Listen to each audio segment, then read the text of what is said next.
सुबुं समाजाव अराय गोजोन आरो खौसेथिया गोजोरै थानो हायो बेखौ बिथा खालामनानै बिराद बाथौ आरज आरो खेराइ खुंफुंनो साखाफारा।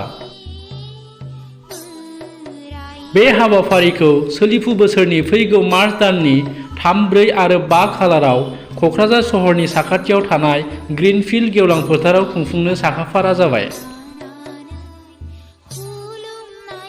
थारैनो बे सानथामनि हाबाफारियाव सुबुंनि गोजोन खौसेथिनि थाखाय सा 100 दौरिफ्रा आरज गाबख'फैगोन आरो रोजासे आरज हानजाया सानथामसिम आरज गाबबाय थागोन। बेजों लोगोसे बयबो रायजो राजाफ्रानो बे हाबाफारियाव बाहागो लाफैनो हागोन।